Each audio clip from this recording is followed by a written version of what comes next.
The salvage that changed everything.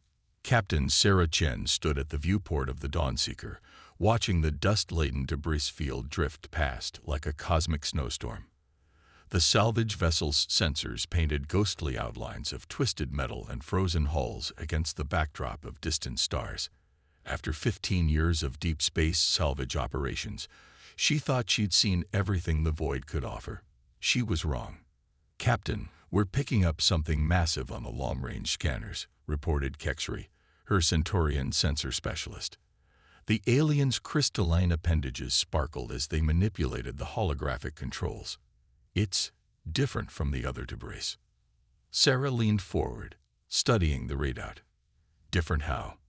"The composition is unlike anything in our database. The metal alloys are impossible." Kexri's voice carried a note of awe that Sarah had never heard before. "And it's intact. Mostly."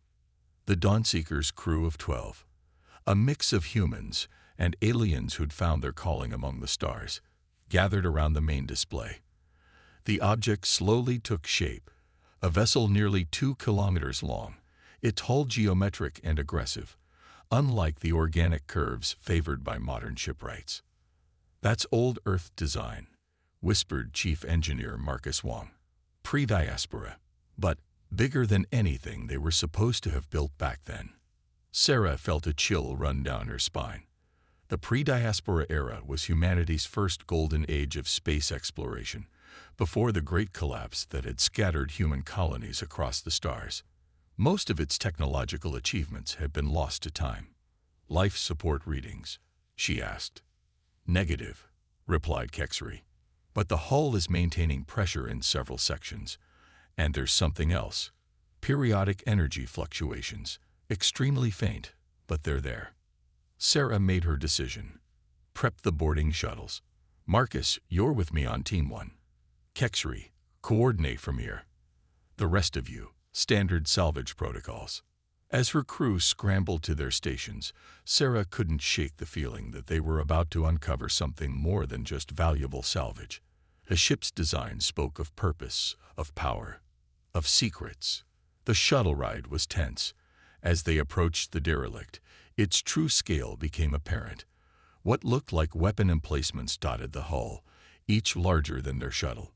Strange geometric patterns were etched into the metal itself, possibly some form of ancient stealth technology. "Coming up on what looks like a secondary hangar," reported Marcus from the pilot's seat. "Environmental readings are stable. We can dock." The landing was smooth, but the real challenge began when they stepped into the ancient vessel. Their boots echoed on metal decking that hadn't felt a footstep in centuries. Emergency lights in their suits cast long shadows through the cavernous space. "These aren't standard maintenance hangars," Marcus said, his voice filled with professional appreciation. "Look at the launch rails, the power conduits. This was built for rapid deployment of combat craft."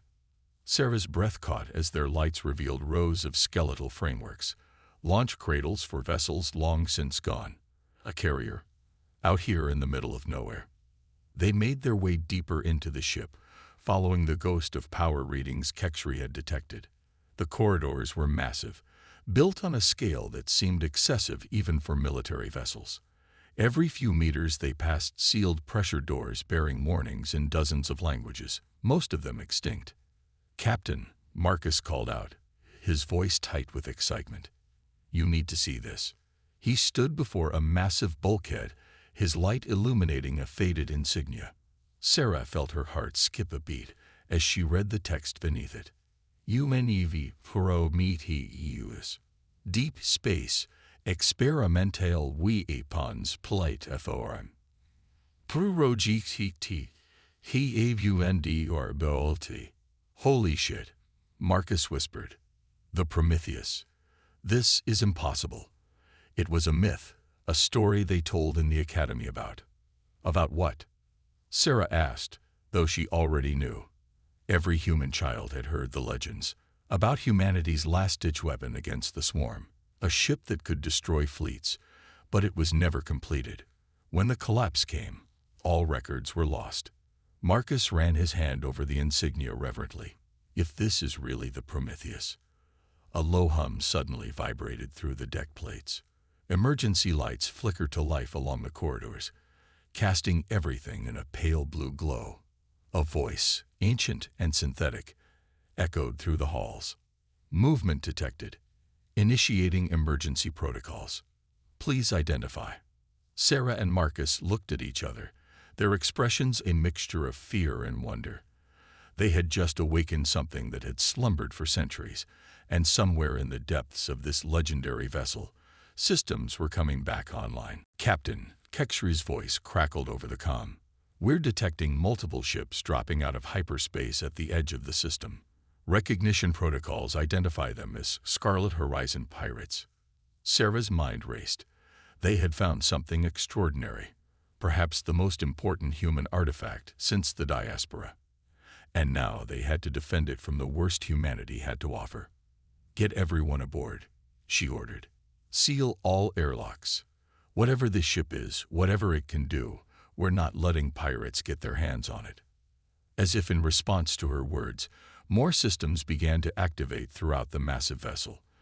The Prometheus was awakening, and Sarah had a feeling they were about to discover exactly why its name had become legend. Secrets in the void. The ancient ship's corridors thrummed with awakening power as Sarah and Marcus raced back toward the command center they'd passed earlier. Behind them, emergency bulkheads were sealing automatically, responding to protocols written centuries ago. Kexri, what's the status on those pirates? Sarah demanded over the comm. 3 heavy corvettes, Captain. Their weapon signatures match known Scarlet Horizon configurations. They're launching boarding craft. The Centaurian's usually melodic voice was tense. The Dawnseeker's defenses won't hold against a concentrated attack. Marcus pulled up short at an intersection, his handheld scanner beeping urgently. Captain, that power signature we detected. It's coming from behind this door, and it's getting stronger. The door in question bore the same geometric patterns they'd seen on the hull, but these were different. They seemed to pulse with a subtle light. As they approached, the patterns brightened, and the massive door slid open with a hydraulic hiss. They stepped into what could only be a secondary command center. Holographic displays flickered to life around them, filling the air with ghostly blue light. Status reports in ancient English scrolled past, documenting the ship's slow revival. This is impossible, Marcus breathed, moving to what appeared to be an engineering station. These systems shouldn't be functional after all this time. The power requirements alone. Attention unidentified personnel. The ship's eyes spoke again, its voice somehow more focused than before. This facility detects unauthorized vessels preparing hostile action. Security protocols require immediate response. Please authenticate command authority. Sarah exchanged a glance with Marcus. They had no way to authenticate anything. This ship predated their civilization by centuries. But they couldn't let it fall into pirate hands either. This is Captain Sarah Chen of the Salvage vessel Dawnseeker, she announced clearly. We are currently under threat from hostile forces. We request emergency operational access. There was a pause, during which Sarah could swear she felt the AI studying them. Then, genetic markers confirm human origin. Emergency protocols enable temporary command access. Welcome aboard the UNEV Prometheus, Captain Chen. The holographic displays shifted, showing detailed tactical information. The pirate vessels were clearly visible, moving into attack formation. But what caught Sarah's attention was the ship's inventory of active systems. Marcus, she called, her voice barely a whisper. Are you seeing this? The engineer's face was illuminated by scrolling data. The legends didn't do it justice, Captain. This isn't just a weapons platform. It's a prototype for an entirely new form of warfare. The Prometheus was designed to be a fleet killer. Hostile vessels launching kinetic weapons, the AI announced. Defensive systems online, awaiting command authorization. Sarah felt the weight of centuries pressing down on her. Whatever the Prometheus was capable of, it had been built during humanity's darkest hour, when the swarm threatened to devour everything. Its weapons could be devastating. "Show me defensive options," she ordered. "Non-lethal if possible." The holographic display shifted, showing a bewildering array of systems. Many were marked as offline or damaged, but others glowed with ready status. Among them was something labeled Gravity Web. The Gravity Web was designed for capture and containment, the AI explained. It generates localized gravitational distortions to immobilize hostile vessels without destroying them. "Perfect," Sarah said. "Activate the Gravity Web. Target the pirate vessels but avoid their engines. We don't want to trigger any reactor breaches." The deck trembled beneath them as ancient systems powered up. Through the command center's viewports, they could see strange distortions in space, like heat waves on a summer day. The pirate vessels suddenly lurched, their forward momentum halting as invisible forces took hold. "By the stars," Kexri's voice came over the comm. "Captain, the pirates. They're completely immobilized." "I've never seen technology like this." But Sarah's attention was drawn to new alerts flashing across the tactical display. Multiple hyperspace signatures detected, the AI announced. "Warning, recognition protocols identify Scarlet Horizon capital ships incoming. Estimated arrival, 15 minutes. Marcus looked up from his console, his face grave. "Captain, we've barely scratched the surface of this ship's systems. Most of the primary weapons are still offline, and the power core is running at minimal capacity. If those capital ships arrive..." Sarah squared her shoulders. They had stumbled onto something incredible, perhaps the most important discovery since the collapse. And now they had 15 minutes to figure out how to defend it. "Marcus, get to engineering. See if you can bring more systems online. I need options before those ships arrive." She turned to the nearest holographic display. I need a crash course in your combat capabilities. Show me everything that's still operational." As information began flooding the displays, Sarah couldn't help but wonder what other secrets the Prometheus held, and what price they might have to pay to protect them. Awakening the beast. The next 13 minutes aboard the Prometheus became a blur of desperate activity. Sarah's mind raced as she absorbed tactical data from the AI's archives, while Marcus's voice crackled over the comm from engineering, alternating between amazement and frustration.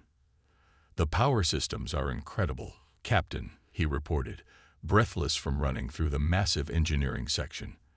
"They're using some kind of quantum cascade reactor I've never seen before, but half the power conduits are damaged or degraded. We're running at maybe 20% capacity." Sarah studied the tactical display, where a countdown timer marked the approaching arrival of the Scarlet Horizon capital ships. "What systems can we bring online with the power we have?" "The Gravity Web is already eating 30% of available power," Marcus replied. "We've got basic shields, point defense, and maybe 1 or 2 major weapon systems. But anything more, and we risk overloading what's left of the power grid." The AI's voice interjected. "Alert.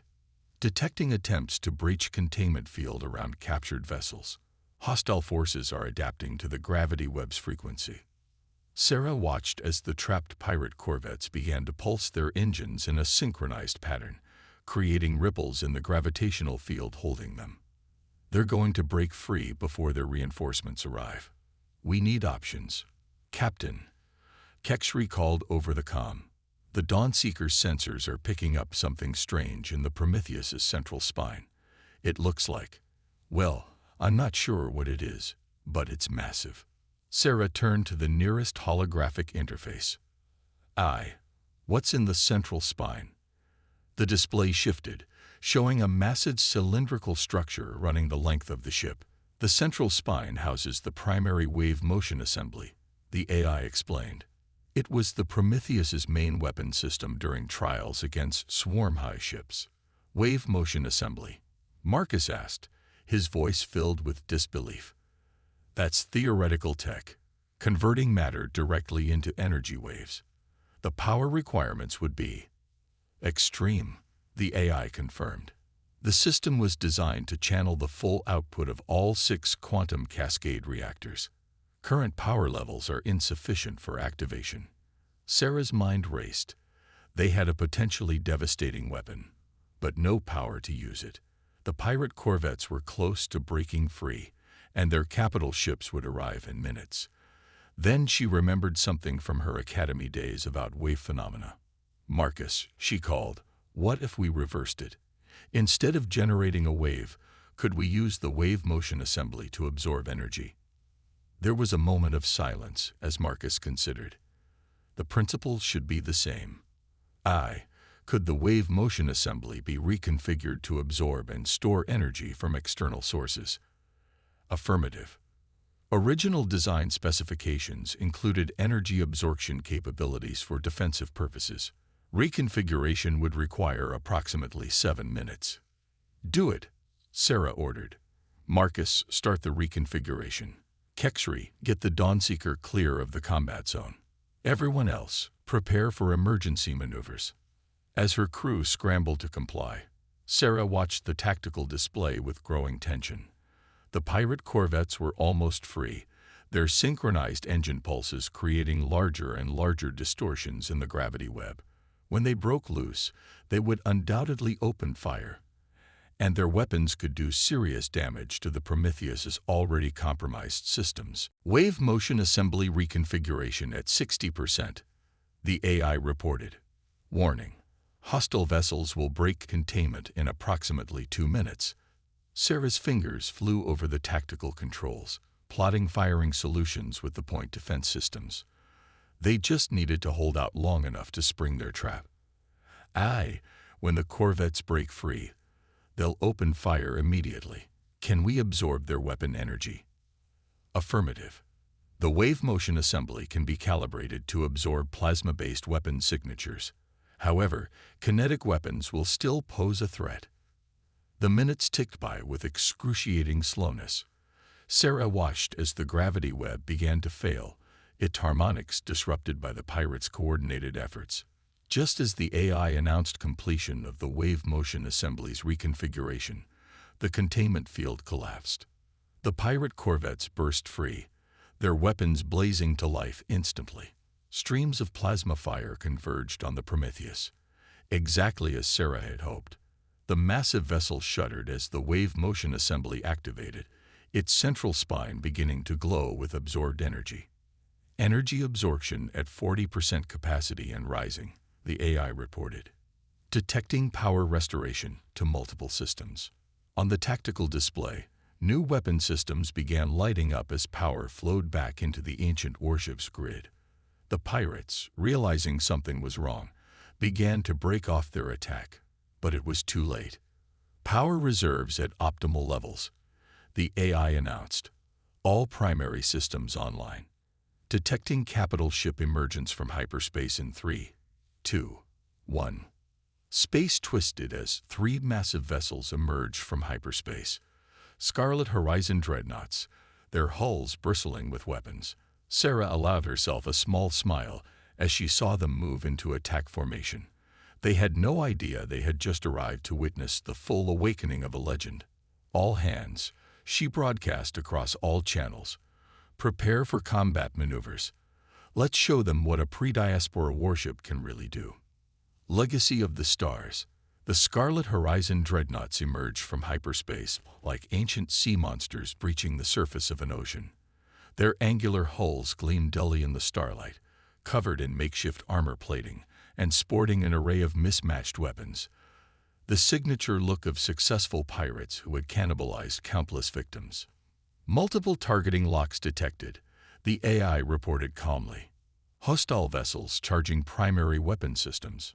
Sarah stood at the command center's main tactical station, her fingers dancing across holographic controls that were simultaneously ancient and far more advanced than anything she'd ever used. "Show me defensive capabilities." The display shifted, revealing a constellation of options that hadn't been available minutes ago.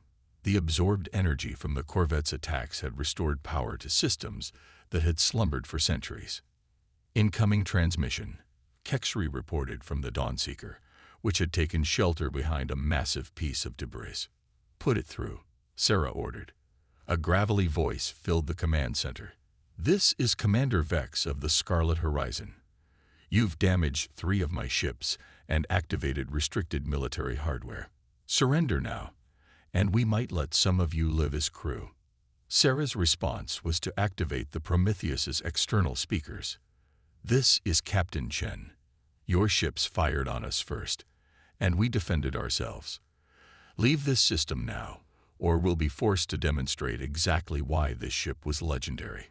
Harsh laughter came over the comm. "Legendary? That relic is barely holding together. Look at it. Half the hull is compromised.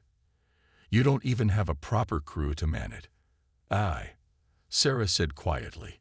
"What's our actual combat readiness?" "All primary systems are now operational at 89% efficiency.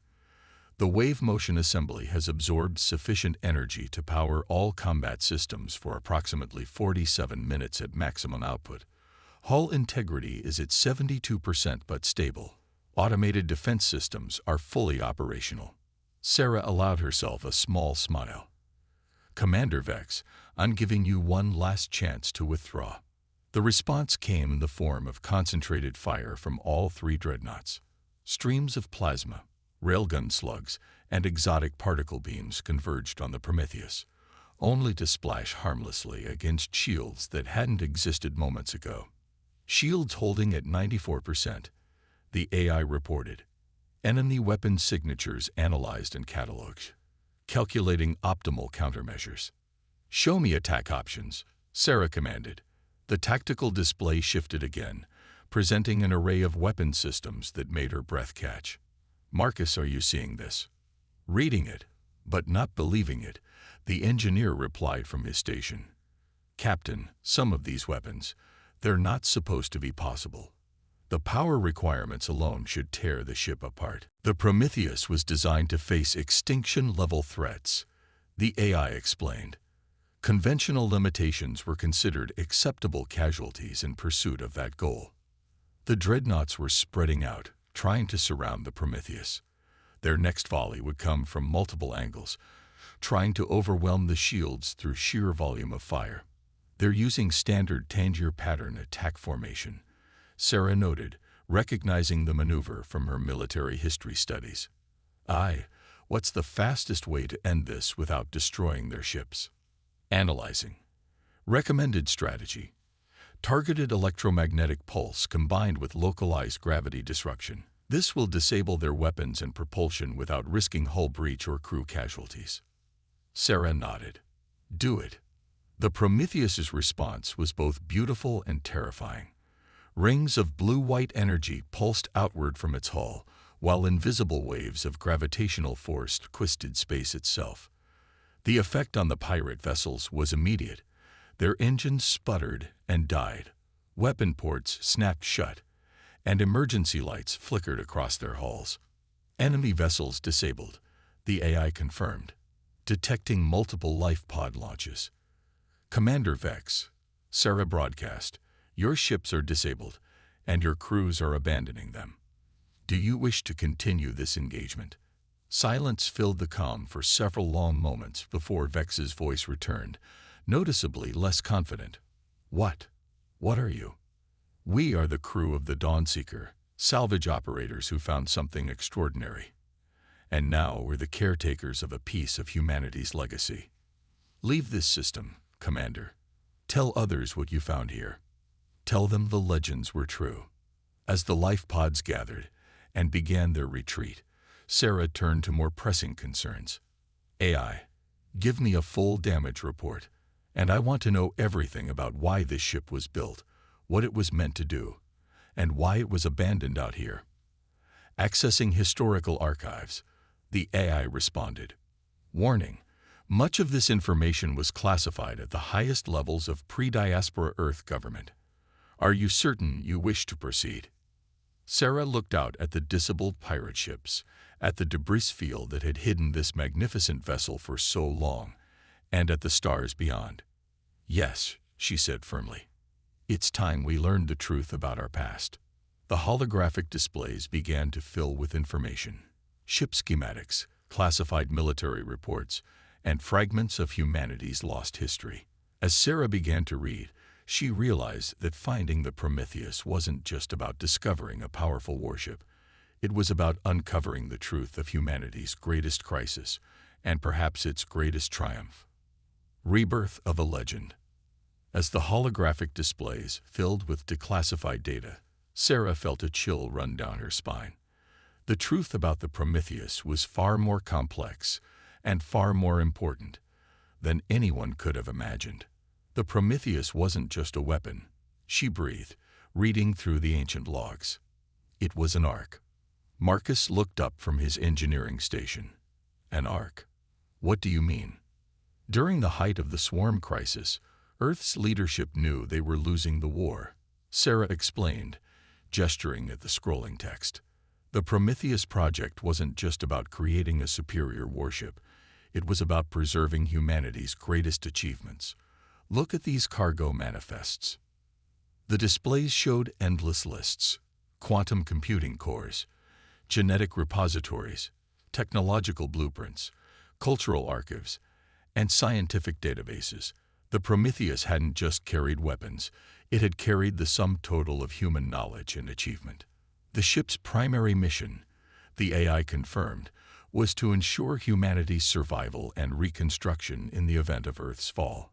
The experimental weapons systems were designed to protect that legacy until it could be safely delivered to the colonial territories. But something went wrong. Kexri's voice came over the comm. The ship never reached its destination. No, Sarah said softly, reading further. Because humanity found another way. The swarm was defeated, but in the chaos of victory and the political upheaval that followed, the Prometheus was forgotten. It activated its preservation protocols and waited here, protecting its precious cargo for centuries. The command center fell silent as the implications sank in. They hadn't just found a powerful warship. They had found a repository of lost human knowledge and technology that could transform civilization itself. Captain, Marcus called out urgently. We've got company. Multiple ships dropping out of hyperspace. But these aren't pirates. The tactical display lit up with new contacts. The ships emerging into normal space were sleek and professional. A Galactic Council peacekeeping fleet, probably responding to the energy signatures from their battle with the pirates. This is Admiral Chentel of the Galactic Council Peacekeeping Force, a new voice announced over the comm. We detected weapons fire in this sector. Please identify yourselves and explain your presence here. Sarah took a deep breath. This was the moment that would determine not just their fate, but potentially the fate of human civilization. The Galactic Council was fair and just, but they were also cautious about allowing any one species to gain too much technological advantage. She said quietly, what are our options? The Prometheus's systems are fully operational. We could evade the peacekeeping fleet or, if necessary, defend ourselves. However, my historical archives suggest an alternative approach. I'm listening. The Prometheus was built to preserve and protect human knowledge, but its ultimate purpose was to share that knowledge when the time was right. Perhaps that time has come, not in conflict, but in cooperation. Sarah nodded slowly, understanding. She opened a channel to the Council fleet. Admiral Chentel, this is Captain Sarah Chen of the salvage vessel Dawnseeker. What we found here is something remarkable, a repository of lost human knowledge and technology. But it's not a weapon to be feared. It's a bridge to understanding our past and building a better future. She paused, then continued with growing confidence. I propose we work together. Let the Prometheus serve its true purpose, not as a weapon of war, but as a fountain of knowledge that can benefit all species. The ship's databases contain scientific and cultural knowledge that was lost during the collapse. Knowledge that could help solve problems all our peoples face. There was a long pause before the Admiral responded. You're saying you found a pre-diaspora archive vessel. The Council has long sought such a discovery. More than that, Sarah replied. We found a chance to turn an artifact of war into an instrument of peace. The Prometheus was built to preserve humanity's achievements. Let it now share them with the galaxy. Hours later, Sarah stood at the viewport watching council ships take up escort positions around the Prometheus. The decision had been made. The ship would be moved to a neutral space station where its archives could be studied by scientists and scholars from all species. Its weapons would be preserved but deactivated, transformed from tools of destruction into subjects of historical study. The Council is assigning us as the Prometheus's permanent liaison team, she told her assembled crew. They recognize our claim as discoverers, and they want people who understand both human and alien perspectives to help manage the knowledge transfer. So we're not salvage operators anymore? Kexri asked, their crystalline appendages twinkling with amusement. Oh, we're still salvage operators, Sarah smiled. We just happen to salvage something a bit bigger than usual, something that might just help build a better future for everyone. As she looked out at the stars, Sarah thought about the ship's builders. Those ancient humans who, even in their darkest hour, had thought to preserve not just weapons and defenses, but art, culture, science, and dreams. They had built the Prometheus not just to survive, but to ensure that humanity's achievements would live on.